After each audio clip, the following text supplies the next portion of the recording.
नमस्कार शिक्षक बंधू भगिनी. तर आज आपण मराठी विषयातील प्रश्न पाहूया. पहिला प्रश्न आहे, तत्पुरुष समासातील शब्द ओळखा. पहिला पर्याय यथाशक्ती, गैरहजर, बहुसागर, दररोज. तर हे सगळे यथाशक्ती, बहुसागर, दररोज हे अव्ययभावी समास आहेत. तर गैरहजर हा नत्र तत्पुरुष समास आहे. त्यामुळं दुसरा पर्याय येणार आहे. नंतर 2 नंबरचा प्रश्न आहे, अनुराग या शब्दाचा समानार्थी शब्द लिहा. प्रेम पहिला पर्याय आहे, दुसरा क्रोध, तिसरा संताप, चौथा राग. तर क्रोध, संताप, राग हे विरुद्धार्थी शब्द आहेत. प्रेम हा समानार्थी शब्द आहे. तिसऱ्यामध्ये विरुद्धार्थी शब्दाची अचूक नसलेली जोडी कीवर्ड आहे. नसलेली जोडी आहे, अचूक नसलेली जोडी. तर कुठली आहे? पहिला पर्याय धरती आकाश, होय नाही, अवघड सोपे, सुलभ सोपे. तर सुलभ सोपे हे समानार्थी आहे, त्यामुळे विरुद्धार्थीची जोडी नसलेली ही सुलभ सोपे. 4 नंबर पर्याय. चौथा आहे अचूक शब्द ओळखा. आदरणीय, आदरणीय, आदरणीय, आदरणीय. तर आहे अचूक म्हणजे बरोबर शब्द आहे पहा, पहिला पर्याय आहे. 5वा प्रश्न आहे, दिलेली म्हण पूर्ण करा. ज्याची खावी पोळी त्याची करावी चहाडी पहिला पर्याय, दुसरा करावी निंदा, तिसरा भरावी जोडी, चौथा वाजवावी टाळी. ज्याची खावी पोळी त्याची वाजवावी टाळी, चौथा पर्याय येणार. 6वा प्रश्न आहे, सम्राट सिंह या नाटकाचे लेखक कोण? तर हे आहेत, नाटक आहे म्हणजे राम गणेश गडकरी आहेत पहा उत्तर. 7वा आहे, सांद पर्वतातील वैष्णवी या काव्यसंग्रहाचे कवी कोण? तर हे आहे पहा, विठ्ठल वाघ यांचा आहे सांद पर्वतातील वैष्णवी. 8वा आहे, संबोधनयुक्त शब्दस्वरूप ओळखा. तर संबोधन म्हणजे उद्देशून बोलणं, म्हणजे देवतांनो हा पर्याय येणार आहे बा. देवी येणार नाही, देव येणार नाही, देवता येणार नाही. तर संबोधन म्हणजे उद्देशून बोललेलं आहे, देवतांनो, म्हणजे 8व्याचं 2 नंबर पर्याय येणार आहे. 9व्यामध्ये सांगितलेले आहे, पंतप्रधान म्हणाले की युवकांनी उद्यमशील बनावे. वाक्यप्रचार ओळखायचा आहे. तर केवळ वाक्य आहे का, संयुक्त वाक्य आहे का, मिश्र वाक्य आहे का, वाक्य रूपांतर हे काय पर्यायामध्ये नाही. तर ह्या 3 पैकी काय आहे? पंतप्रधान म्हणाले की युवकांनी उद्यमशील बनावे. तर हे येणार आहे संयुक्त वाक्य. तर भरधाव या शब्दातील उपसर्ग ओळखायचा आहे. तर उपसर्ग काय आहे? उप म्हणजे आधी आणि उपसर्ग काय आहे? तर भर. 10चं 4 येणार आहे. धाव येणार नाही किंवा व नाही, भ नाही. तर भर हा उपसर्ग म्हणजे वाक्याच्या सुरुवातीला लागलेला आहे उपसर्ग, आणि प्रत्यय हा शेवटी लागतो. तर आई वडील यांना पत्र लिहिताना कोणता अचूक महिना वापरायचा आहे पहा. आई वडिलांना तीर्थरूप वापरतो आणि वडीलधाऱ्या मंडळींना आपण तीर्थस्वरूप वापरतो. तीर्थरूप आणि तीर्थस्वरूप.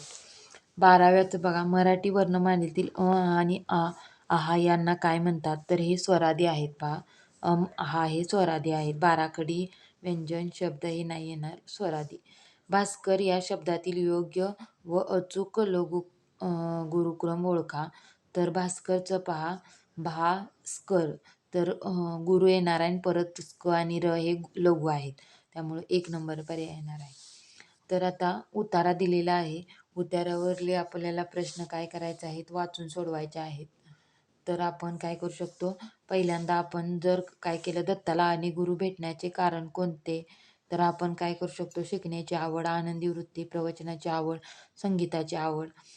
तर माणसाला अनेक गुरु होते म्हणजे माणसाला शिकण्याची आवड असली पाहिजे. असेल तर त्याला गुरु भेटतात, म्हणजे शिकण्याची आवड आहे. 15व्याचा आहे, गोवेकरांना पोर्तुगीजाकडून कोणता वारसा प्राप्त झाला? तर कविता, संगीत, सुशेगात, प्रवचन. तर आता इथं आपल्याला गोव्यात वृत्तीला सुशोगात म्हणतात. तर पोर्तुगीजांच्या दीर्घ सहवासामुळे गोवेकरांना मिळालेला तो वारसाच आहे, म्हणजे सुशेगात. याचं उत्तर येणार आहे 15चं 3, सुशेगात. इटालियनाचा राष्ट्रीय मंत्र कोणता? पर्वतातून प्रवचन ऐकणे, निर्झरातून संगीत ऐकणे, कवितांचे वाचन करणे, ला दोल्चे विता. आता इथं आपण बघू शकतो, इटालियनचा राष्ट्रीय मंत्र सुखद जीवन, ला दोल्चे विता हा त्यांचा एक राष्ट्रीय मंत्र झाला आहे. म्हणजे ला दोल्चे विता इटालियनांचा राष्ट्रीय मंत्र आहे. तर आपण काय करायचं आहे, हे उतार्यावरले प्रश्न आपण जर पहिल्यांदा काय केलं, प्रश्न वाचले आणि परत उतारा वाचला तर आपल्याला लगेच जिथं उत्तर आहे प्रश्नातले कीवर्ड आहेत ते उतारा वाचताना आपल्याला दिसणार आहे. त्यामुळं लवकर आपलं उत्तर काढून होणार आहे. 3 प्रश्न उतार्यावरले होते. 17व्यामध्ये बघा, वाऱ्यावर सोडणे या अर्थाचा वाक्यप्रचार कोणता? तर त्याग करणे, फडशा पाडणे, वारा वाहणे, ओवाळून टाकणे. तर वाऱ्यावर सोडणे म्हणजे त्याग करणे, 1 नंबर पर्याय. लेखन नियमानुसार अचूक शब्द कोणता? तर अचूक शब्द आहे पहा, पृथक्करण अशा पद्धतीने लिहिला जातो. तर हे सगळे पृथक्करण पृथक्करण पृथक्करण हे येणार नाही, तर 1 नंबर पर्याय येणार आहे. नंतर पहा, हा विभक्ती प्रत्यय कोणत्या विभक्तीत आहे? काय आहे विभक्ती प्रत्यय? सलाते, सलानाते. सलाते एकवचनी आहे, सलानाते अनेकवचनी. तर हा आहे सलाते, सलानाते द्वितीयाचा चतुर्थीचा सारखाच आहे, म्हणजे याचं उत्तर येणार आहे 3. वचनानुसार अचूक नसलेली शब्दजोडी ओळखा. तर भाषा, भाषा, सभा, सभा, भाषण, भाषण, आज्ञा, आज्ञा. तर वचन, भाषा, भाषे. अचूक नसलेली म्हणजे चुकीची जोडी.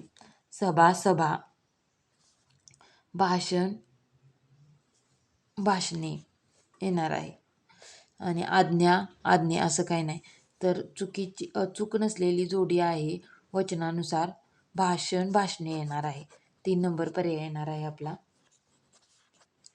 तर 21व्याचं काय येणार आहे? क्रियापदाचे रूप नेहमी द्वितीय पुरुषी, नपुसकलिंगी, एकवचनी व स्वतंत्र असणारा प्रयोग कोणता? तर क्रियापदाचे रूप तृतीय पुरुषी लागतं, नपुसकलिंगी लागतं आणि एकवचनी व स्वतंत्र असतं. त्यावेळेला त्याला कर्मकर्तरी प्रयोग असं म्हटलं जातं. तृतीय पुरुषी पाहिजे क्रियापदाचे रूप, नपुसकलिंगी पाहिजे त्याला कर्मकर्तरी. सुंदरा मनामध्ये भरली राम जोशी यांची रचना लावणी या प्रकारामध्ये येते बघा. पोवाडा पण नाही, अभंग नाही, संतवाणी नाही, तर लावणी. शिखांच्या ग्रंथसाहेब या ग्रंथात कोणत्या संतांची 61 कवने समाविष्ट आहेत? तर संत आहेत पहा नामदेव. नामदेव हे काय केलेले आहेत, पंजाबमध्ये गेलेले आहेत. तिथं काय केलेलं आहे, आपल्या कीर्तनाचा प्रचार केलेला आहे. म्हणजे शिखांच्या पंजाबमध्ये शीख आहेत, त्यांच्या जे ग्रंथसाहेबामध्ये संतांची 61 कवने आहेत संत नामदेवांची. संत ज्ञानेश्वरांचे नाहीत, संत तुकाराम नाही, संत शेख महम्मद सुद्धा नाही. 24वा आहे, उत्कट भावना व्यक्त करताना ती दाखवणाऱ्या शब्दाच्या शेवटी कोणते विरामचिन्ह द्यावे? तर अपसारण चिन्ह म्हणजे ते उद्गार कुणाचं तरी बोलणं असतं. उद्गार चिन्हमध्ये आहे उत्कट भावना, प्रश्नचिन्हमध्ये प्रश्न असतो, संयोग चिन्हमध्ये काय असतं, संयोग चिन्ह असतं. तर उद्गार चिन्ह येणार आहे याचं उत्कट भावना. तर य य य य हे गण असणारे वृत्त कोणते? तर इंद्र वजा नाही, भुजंग प्रयाताचं गण आहे य य य.